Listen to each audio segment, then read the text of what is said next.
Good morning. I am Anil Agarwal, former Chief Manager, Punjab National Bank. So yesterday I gave you a good news about VRS in State Bank of India and its impact on future vacancies.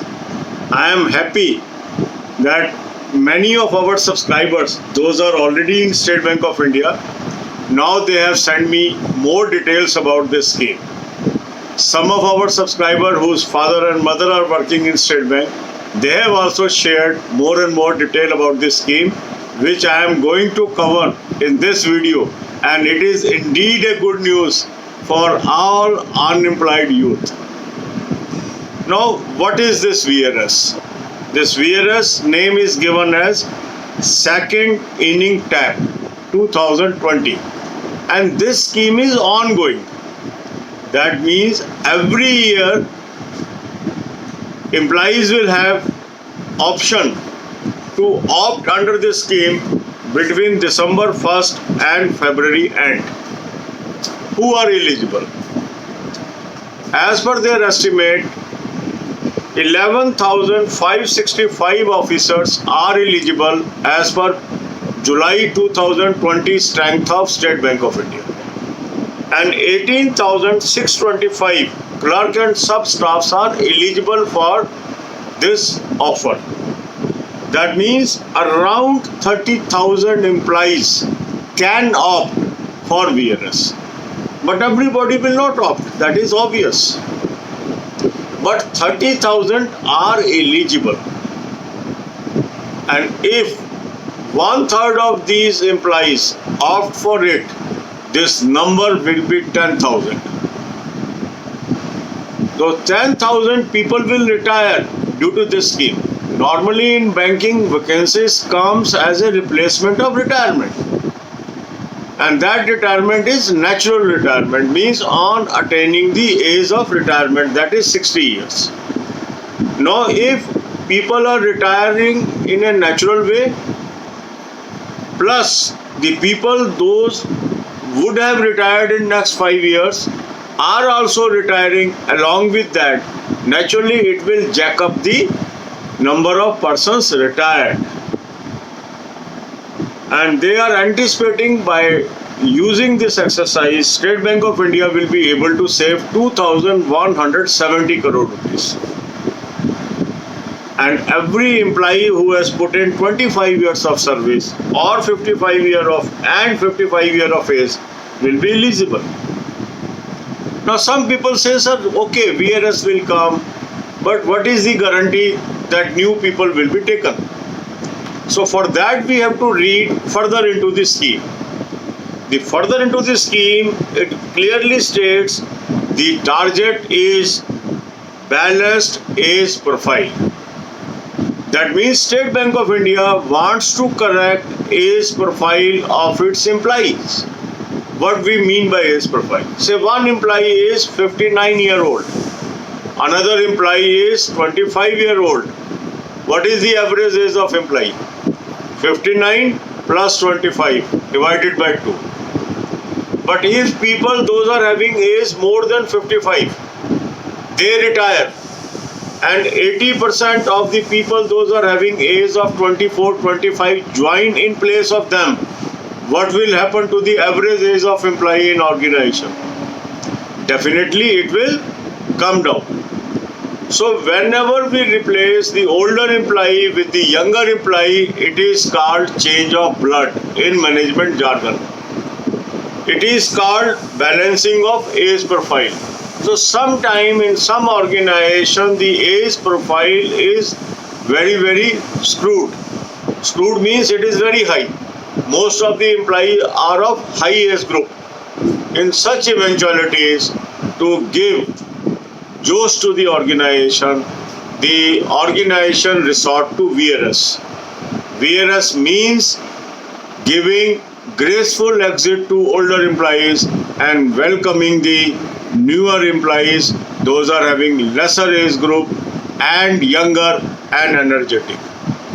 So this VRS is aimed at that. Some people are unnecessarily comparing this with VSNL. In VSNL, it was since they were losing business, they have opted for the VRS to save the cost. But in State Bank of India is not losing business. State Bank of India is a growing organization. It is gaining business, but it wants to move faster. And for moving faster, they require younger people, that age profile which can propel them faster. The people, those have latest skills, latest knowledge, young blood.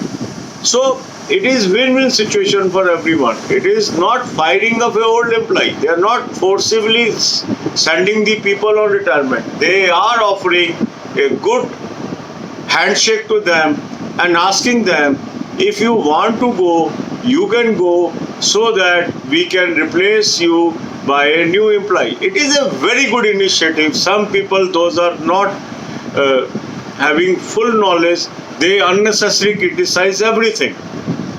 Always there are things where we should criticize. There are always some things where we should appreciate. This is an appreciable scheme, initiative by State Bank of India, and likely to be copied by all public sector banks. And it will provide job opportunity to youth for years together. Because if this scheme is ongoing, that means we are preempting the retirement. The people, those who are likely to retire in next 5 years, we are asking them to go right now, creating more and more job opportunities and making our career agile, active, and having a balanced age profile. So, as a candidate, it is indeed a good news. It is a news. Based on that, you can continue your preparation. As and when these vacancies come, you can participate and win. अब यही बातें हम हिंदी में करेंगे। कल हमने एक खबर दी, अच्छी खबर दी कि VRS स्टेट बैंक में खबर है। उसके बाद जो हमारे सब्सक्राइबर थे, उसमें से बहुत सब्सक्राइबर हैं जो स्टेट बैंक ऑफ इंडिया के एम्प्लॉइज हैं। उन्होंने मेरे को कमेंट करके भी, मेरे को व्हाट्सएप मैसेज भेज के भी बताया कि सर ये खबर बिल्कुल सही है, ये तो ऑलरेडी हमारे यहाँ सर्कुलेट हो गया है और लोग इसको इस्तेमाल करेंगे। बहुत हमारे सब्सक्राइबर हैं जिनके माँ बाप स्टेट बैंक ऑफ इंडिया में, उन्होंने भी इसको एंडोर्स किया। और आज एक एम्प्लॉई ने तो मुझे उसकी डिटेल भेजी है मॉर्निंग में, और उस डिटेल को मैं इस वीडियो में आपके साथ डिस्कस कर रहा हूँ क्योंकि अब ये ऑथेंटिक है, ऑथेंटिक सोर्स है। अब सबसे पहली बात ये है कि ये VRS क्या वन टाइम है या ऑन गोइंग है? ये VRS ऑन गोइंग है। हर साल 3 महीने के लिए ये VRS खुलेगी। ये कब खुलेगी? दिसंबर 1 से फरवरी एंड तक। इसका नाम दिया गया है सेकेंड इनिंग टैप 2020। इसके अंतर्गत स्टेट बैंक ने एस्टिमेट लगाया कि जो उनका जुलाई 2020 की स्टाफ स्ट्रेंथ है, उसके हिसाब से 11,565 ऑफिसर एलिजिबल है और 18,625 क्लर्क और सबऑर्डिनेट स्टाफ एलिजिबल है। इसका मतलब है लगभग 30,000 लोग इस स्कीम के लिए एलिजिबल है, वो VRS ले सकते हैं। हम बहुत कंजर्वेटिव एस्टिमेट लें और हम माने कि 3 में से 1 व्यक्ति इसको ऑप्ट करेगा, तो भी 10,000 एम्प्लॉई इसको ऑप्ट कर सकते हैं। ये क्या? VRS, retirement voluntary. That means जो नेचुरल रिटायरमेंट होनी है 60 साल वाली, वो तो होनी ही है। उसके अलावा जो अगले 5 साल तक लोग रिटायर होने वाले थे, वो भी अभी रिटायरमेंट ले सकते हैं। तो क्या होगा? नेचुरली जो नंबर ऑफ रिटायर्ड एम्प्लॉइज है वो बढ़ जाएगा, और जब रिटायर्ड एम्प्लॉइज बढ़ जाएगा, और स्टेट बैंक की एग्जिस्टिंग पॉलिसी है कि वो 80% ऑफ रिटायरमेंट नए स्टाफ से रिप्लेस करता है, तो रिटायरमेंट बढ़ेगी तो नेचुरली रिक्रूटमेंट भी बढ़ेगी। बिल्कुल ऑब्वियस है, बिल्कुल क्लियर है। अब इसके अंदर उन्होंने एस्टिमेट किया है कि 2170 करोड़ रुपए का हमारा बचत होगी। 25 साल की सर्विस वाला और जिसकी 55 साल एज हो गई है, वो इसको ऑप्ट कर सकते हैं। अब कुछ लोग कह रहे हैं सर BSNL में भी VRS आई तो वहाँ तो नए नहीं लिए, रेलवे में आई वहाँ, अरे इसको कंपैरेबल नहीं है। हर स्कीम अपने आप में भिन्न होती है। ऐसे लूज कंपैरिजंस कृपया मत करिए। यहाँ इसके अंदर फर्दर पढ़िए टारगेट क्या है। टारगेट है इनका balanced age profile. Balanced age profile का क्या मतलब होता है? आज मेरे पास एक एम्प्लॉई है 55 साल का, उसको मैं कहता हूँ आप चले जाइए, उसकी जगह मैं 25 साल का एम्प्लॉई रख लेता हूँ। तो अब क्या हो गया, मेरा एज प्रोफाइल इंप्रूव हो गया। कैसे हो गया? मान लो आज मेरे कुछ एम्प्लॉई हैं 55 साल के, कुछ एम्प्लॉई हैं 25 साल के, तो एवरेज एज मेरी क्या है एम्प्लॉई की? 55 + 25 / 2। अब मैंने 55 साल वाले को कहा आप रिटायरमेंट ले लीजिए, उसकी जगह 25 साल वाला मैंने आदमी ले लिया, तो मेरी एवरेज एज क्या होगी? घट जाएगी। तो ये जो टारगेट है इसका, एवरेज एज को घटाना है। कई बार क्या होता है, किसी ऑर्गेनाइजेशन में हायर एज ग्रुप के लोग ज़्यादा हो जाते हैं और यंगर लोग कम होते हैं, तो उसको हम कहते हैं कि ऑर्गेनाइजेशन में इनर्शिया आ गया। क्योंकि जो जिस एज ग्रुप का व्यक्ति होता है उसकी सोच उसी एज ग्रुप की होती है, और ये माना जाता है कि कोई आदमी जो यंग है, नया ब्लड है, उसके पास नई टेक्नोलॉजी है, उसके बाद तेज चलने की क्षमता है। तो यदि हम किसी व्यक्ति को जो मान लीजिए बीमार हो गया है या एजिड हो गया है या किसी कारण उतना तेज नहीं चल सकता है जितना यंग आदमी चल सकता है, उससे रिप्लेस करते हैं, तो इसको हम बैलेंस्ड एज प्रोफाइल कहते हैं मैनेजमेंट जार्गन। और इसको ये भी कहते हैं inducing new blood by replacing the old blood. ये मैनेजमेंट के तरीके हैं किसी संस्था को गति देने के। स्टेट बैंक ऑफ इंडिया गतिशील ऑर्गेनाइजेशन है। ये BSNL की तरह नहीं है जिसका बिजनेस खत्म होता जा रहा है। स्टेट बैंक ऑफ इंडिया जिसका बिजनेस बढ़ रहा है, वो इसको और अधिक गति से बढ़ाना चाहता है।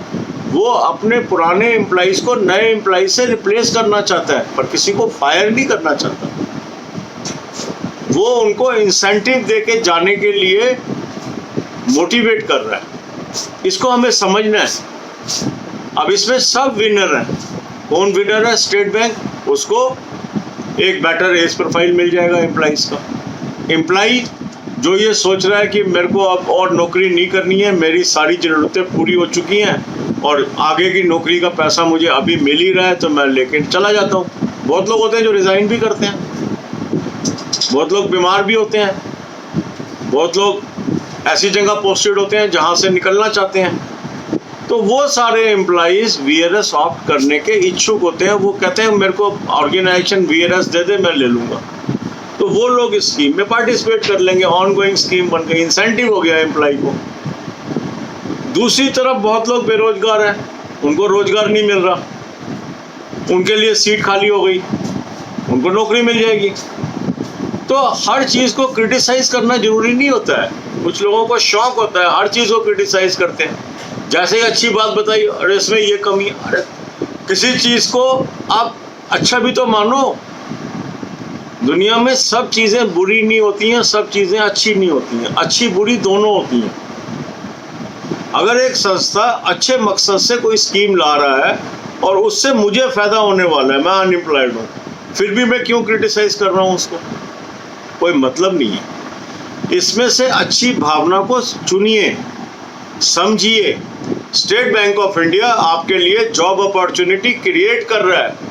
ऐसा नहीं होएगा 10,000 एम्प्लॉय चले गए फिर भी स्टेट बैंक चलता रहेगा, ऐसा नहीं हो सकता। उसको उसके बदले 8,000 नए एम्प्लॉय चाहिएंगे। ऑलरेडी स्टेट बैंक की बोर्ड से पास पॉलिसी है 80% रिटायरमेंट रिप्लेसमेंट की, और उसी पे वो चल रही है कई सालों से। तो अगर VRS के अंतर्गत एम्प्लॉइज जाएंगे तो नए एम्प्लॉय जरूर आएंगे, ये मान के चलिए। जो वैकेंसीज लेस होती हैं वो इसीलिए होती हैं क्योंकि रिटायरमेंट नहीं है। तो ये एक आर्टिफिशियल तरीके से रिटायरमेंट को पंप अप किया जा रहा है। ये अच्छी खबर है, इसको समझिए, अपनी पढ़ाई पे ध्यान लगाइए। जॉब अपॉर्चुनिटीज आएंगी। जब हम कह रहे थे कि वैकेंसीज घटेंगी, उसका कारण नहीं था कि रिटायरमेंट घट रही है। अब जो कारण था जिससे वैकेंसी घट रही है, यदि हम उस कारण को ही बदल देते हैं, मीन्स रिटायरमेंट बढ़ा देते हैं, नेचुरल वैकेंसी बढ़ जाएंगी। तो ये बहुत अच्छा इनिशिएटिव है स्टेट बैंक का, और दूसरे पब्लिक सेक्टर बैंक भी इसको जरूर कॉपी करेंगे, वहाँ भी वैकेंसी जरूर बढ़ेंगी। अगर आप बैंकिंग एस्पिरेंट हैं, मन लगा के पढ़ाई करिए, ईश्वर पर भरोसा करिए, अपने ऊपर भरोसा करिए, और ये दुआ करिए कि ऐसी स्कीम कामयाब हो, आपको रोजगार मिले, और अननेसेसरी क्रिटिसिज्म और गलत चीज़ों से अपना बचाव करिए। अननेसेसरी क्रिटिसिज्म या नेगेटिव लोग आपके लिए हानिकारक हैं, उनसे बचिए। जो लोग आपके अंदर अच्छी भावना पैदा करते हैं, आपको आगे बढ़ने के लिए प्रोत्साहित करते हैं, वही आपके दोस्त हैं। जो आपके अंदर हीन भावना या गलत भावना पैदा करते हैं, वो आपके सच्चे दोस्त नहीं हैं। इसको आपको पहचानना है और उसी तरह अपने जीवन में आगे निरंतर बढ़ते जाना है। God bless you all.